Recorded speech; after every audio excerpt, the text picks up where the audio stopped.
And now, Death Valley Days.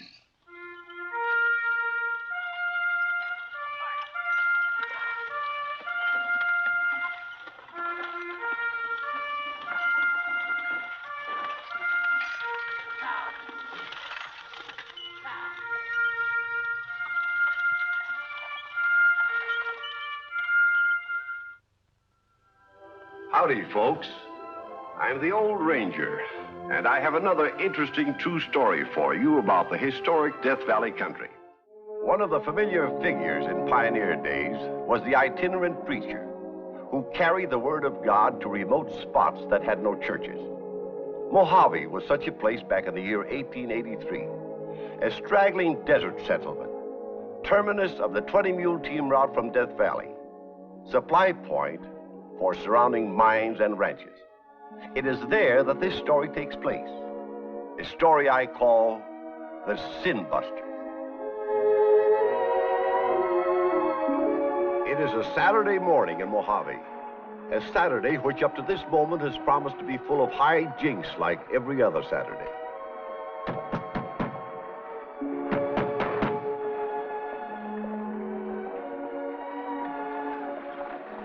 I thought someone was knocking. Yes, I'm John Brownell. Hadn't you better ask the owner before putting up a sign like that? Oh, that's all been arranged. I've paid him well for the rent of it. That man has no scruples. Taking money from a preacher when he knows very well that... Knows what? Well, Saturday night's a big night in Mojave. Folks come from miles around. Why, even the 20-mule team outfits try to fix it so they wind up here on Saturday. Well, that's good. That's why I took the hall for a Saturday night, so I'd be sure of a big crowd. They want to whoop it up. They're going to be mad as hops if they find out there's no dance tonight. Say, you must be the young lady who plays the piano at the dance, Miss Ellen Todd. I suppose he told you my services went with the hall? No, but I would like it if you'd play the hymns for me. Well, I haven't heard one for so long, I don't know if I remember any. Well, I have a hymn book. We can go over them beforehand. Please say you will. Well, I'll try. But you'd better be prepared for fireworks. So I says to this little filly, I says, listen, sweet potato, well, get a load of newt here, will you? All curried up for the dance tonight. You de cologne. I got a whole bottle of it. This ought to fetch him. You hear that? Get in.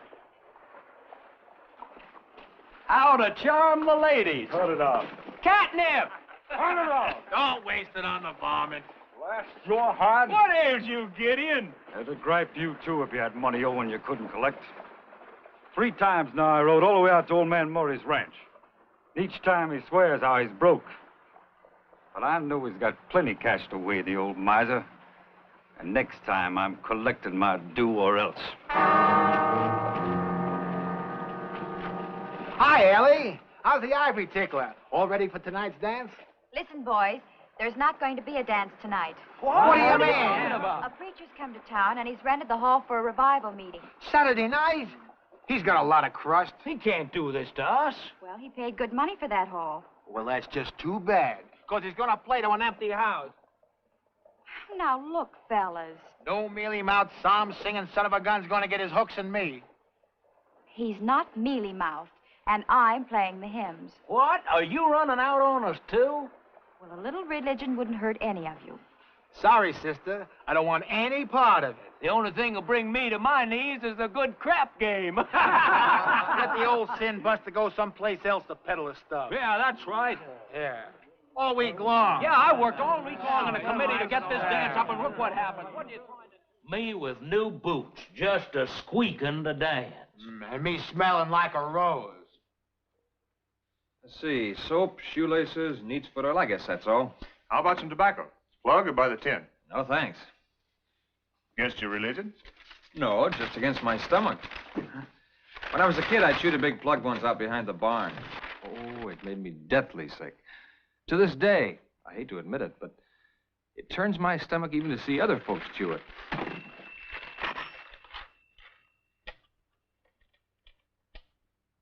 I hope I'll see you at the meeting tonight. And you gentlemen, too. It starts at 7.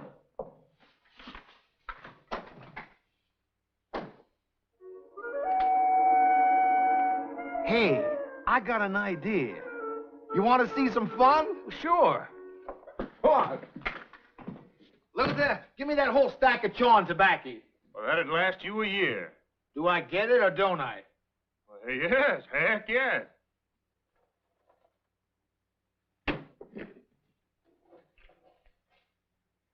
Here's the hymn book. It's a bit dog-eared, I'm afraid, having been in my saddlebag for so many miles. How long do you stay in one place? Well, it all depends on how much I think I'm accomplishing. I'm afraid you're going to find Mojave a very tough town. Not everything in it. Which hymns would you like me to play? Well, let me see. This one, for one. Oh, Rock of Ages.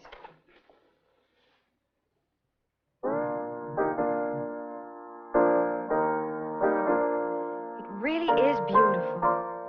Just wait till you hear the whole congregation singing it. Mr. Brownell, suppose nobody comes. Why, of course they'll come. You really believe that? If I didn't, I wouldn't be here.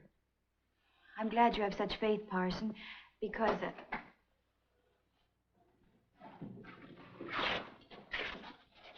You see, they're arriving already, early. I must get the lamps lighted.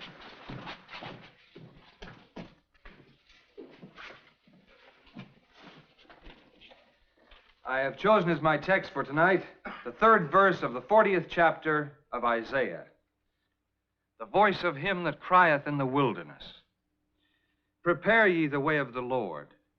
Make straight in the desert a highway for our God. A highway in the desert.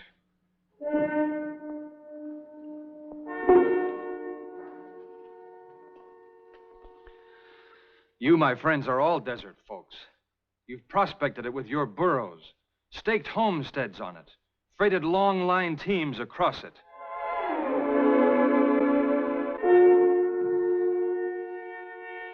You know what it's like. For the most part, a trackless waste. A few trails worn by the moccasined feet of Indians.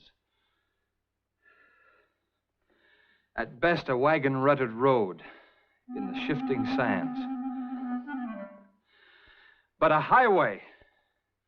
This is something unknown in the desert.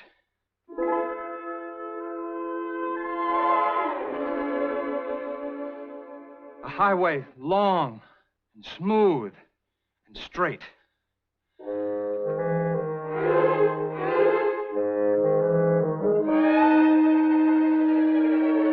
My friends, in the hearts of all of us are wastes.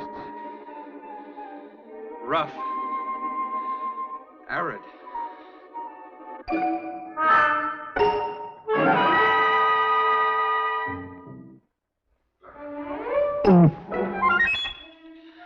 Excuse me.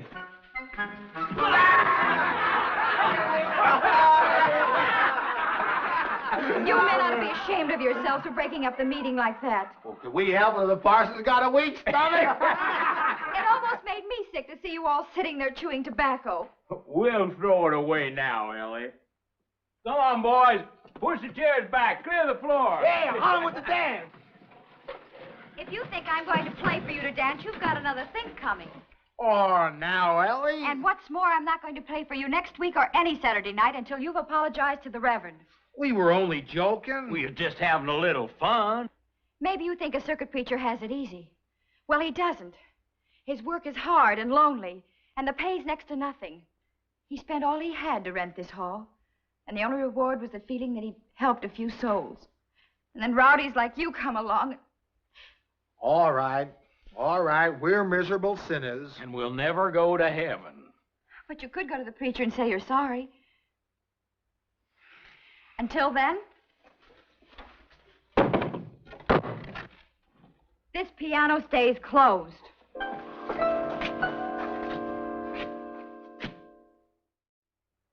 No sense of us all traipsing over to see him.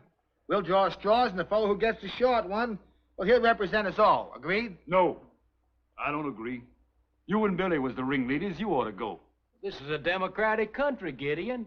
Equal opportunities for all. Draw. That's a long one. Long one. A long one. A long one. That's a long one. You! Gideon. I ain't gonna draw. You was chawing with all the rest of us, Gideon. It was only because Because you wouldn't pants up a chance to get a free chaw of tobacco. Draw.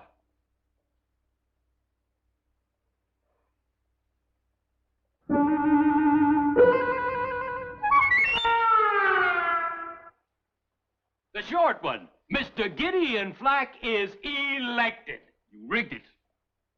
It ain't fair. How come I gotta be the goat? Maybe you need converting the most. I ain't gonna be converted. You're going to pretend to be. You're going to go to the parson and put up a bluff of confessing your sins and ask to be saved. And no Welshing now. You savvy?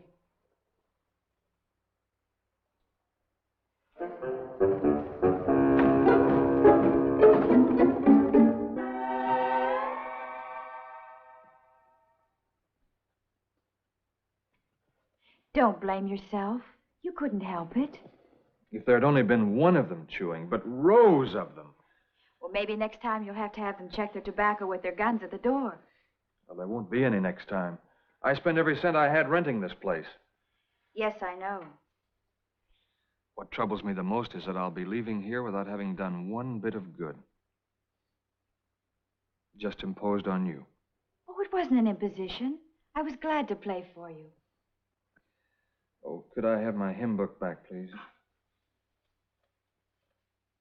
I'm looking for the parson. Here I am. What can I do for you? I want to talk with you. Certainly. Come on in. Oh, don't go. Or is it something personal? No. Just about my soul. Well, sit down.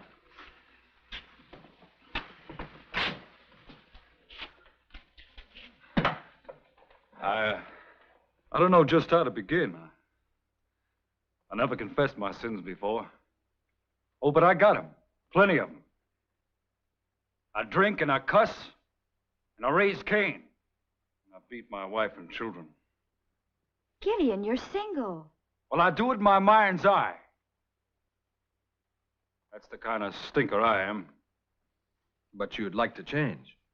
I'm afraid it's too late. It's never too late. Yeah, but I'm kind of set in my ways. Well, you've already taken the first step just by coming here. But I got a heck of a long way to go. You know what the Bible says? There is more joy in heaven over one sinner that repenteth.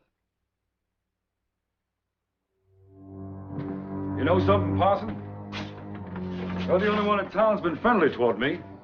Friendship breeds friendship, Gideon. You're the only one who's welcomed me. You've put new heart into me.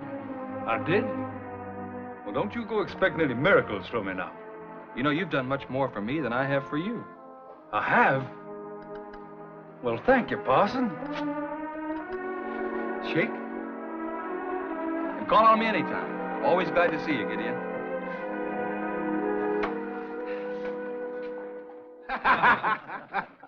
Sure we rigged the drawing.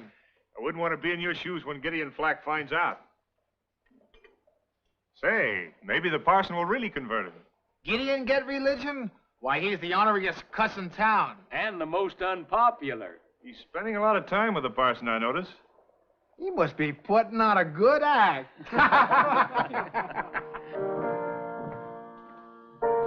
Miss Todd, what would you say if I told you I was going to hold another meeting? John, I mean... You know, it's nice to be called something besides parson. Maybe now I can call you Ellie. If you like. Ellie, The meeting you spoke about. Oh, yes. Well, I sold my watch and I rented this place again. What makes you think the men will come this time? Well, if for no other reason than to hear Gideon Flack. Gideon Flack? He's going to testify. Then he's really been converted. And I'm hoping some of the other folks in town will follow his example and see the light. He's never been very popular. Folks always seem to have it in for him.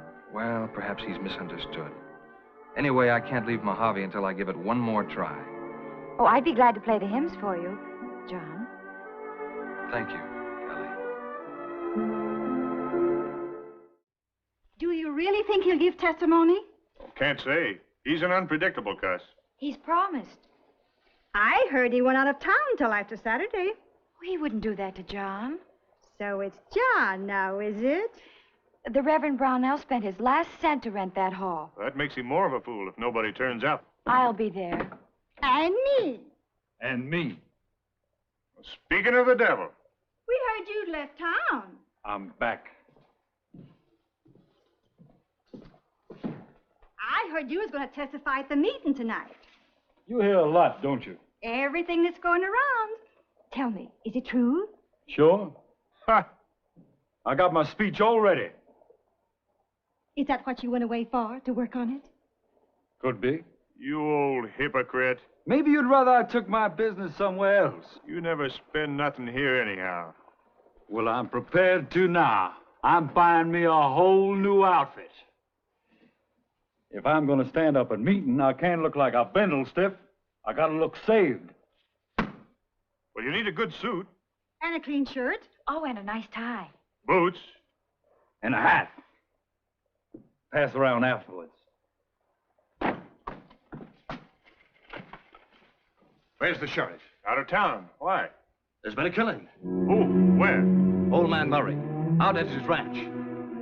I'm working for him. When he didn't appear this morning, I went into the house.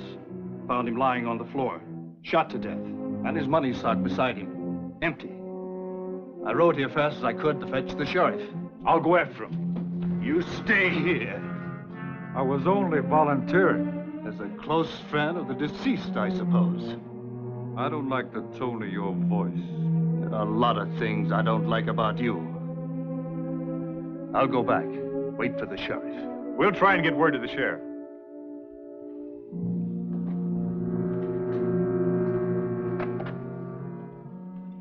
He was away somewhere overnight. Of course, he might have been preparing his testimony for the meeting. Knowing Gideon, that's pretty far-fetched. He hated old man Murray's guts. Remember the threats he made? Said he'd collect the money next time or else. He's down at the stable feeding his horse. But I wouldn't trust him as far as I could throw a red-hot anvil with my bare hand. Yeah, look how he pulled the wool over the parson's eyes, pretending to be reformed. Nearly had me fooled. Then he comes in here with a wad of bills that would choke a mule. And no explanation where he got them. No. We better keep an eye on him so he don't bolt before the sheriff gets back.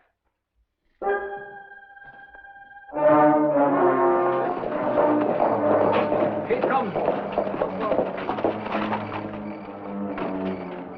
Look what I found out at the ranch. It was in the bushes where a horse had been tied. You recognize it? Yeah. It's Gideon Flax. Where is he? He's inside Luther's store now.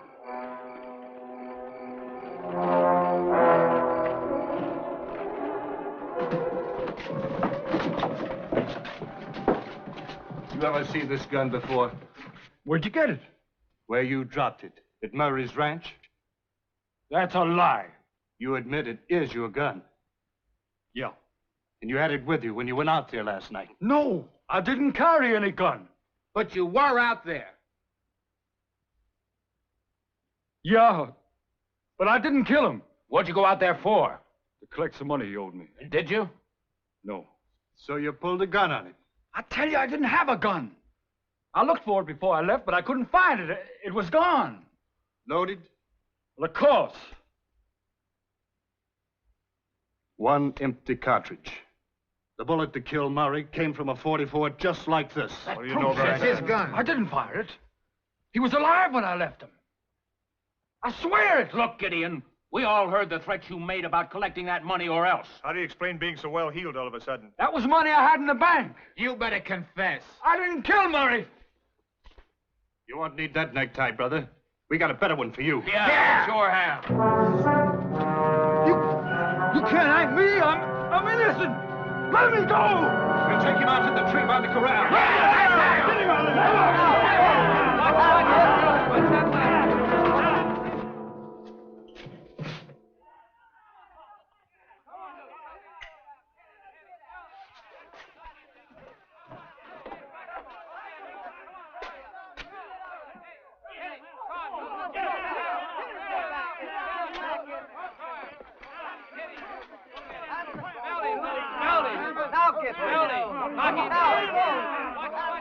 What's all this about?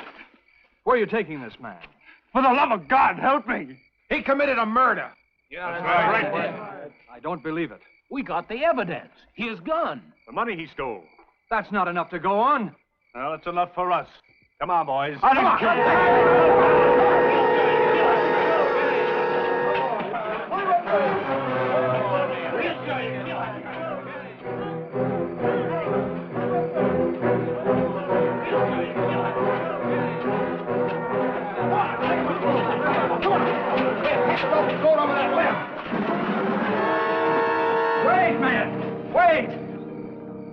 This man may be guilty of a lot of sins.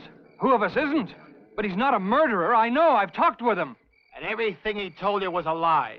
All that business about wanting to be converted, that was a fake.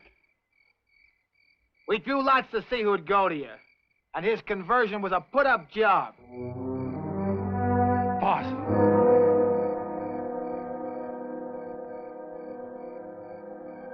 The man is still entitled to a fair trial. Now give him into my custody and I'll turn him over to the sheriff. Like heck you would. Come on, let's get this business over with. Get out. Wait! I'll make you a proposition. I'll fight you for custody of this man. I'll take on anyone you pick from this crowd. Well, come on, men. Where's your sporting blood? No, nothing doing. Come on. We ain't had a good fight in a coon's age. What do we got to lose? You can lick 'em hands down, Newt. Here's your chance. All right. Square off, Parson. Just remember, preacher, you asked for it. And I ain't pulling any punches. Come on! What's that left? Get him!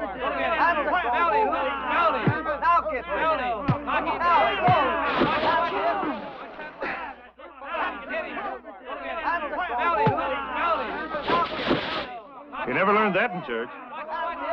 What's that left? Get him! Here comes the sheriff. Sheriff! Sheriff! Help! Get him, no more! What's going on here? Just a fight, Sheriff. Yeah? Looks more like a necktie party to me. Who've you got here? The murder of old man Murray. Apprehending criminals is my job. Anybody want to argue? So who gave you the right to take the law in your hands? Without a trial? Without even a warrant for this man's arrest? If it's a warrant you want, go ahead and draw one up. Well, I already have one. After completing my investigation at the Murray Ranch. Frank Short, I arrest you for the murder of your boss, James Murray. Frank. John, you were right. Now I know I'm on the side of the angels. Let's go. Gosh, we sure are sorry, Gideon.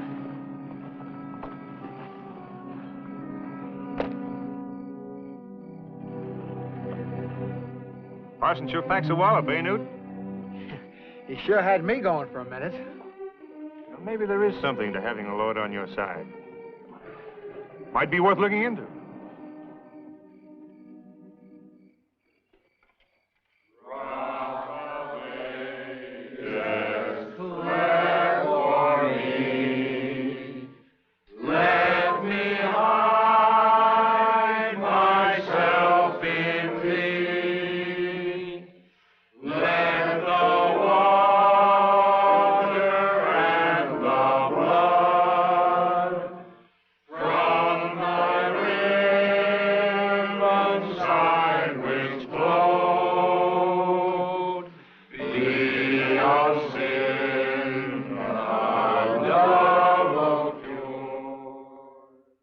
And that's the story the voice of him that crieth in the wilderness, and was heard.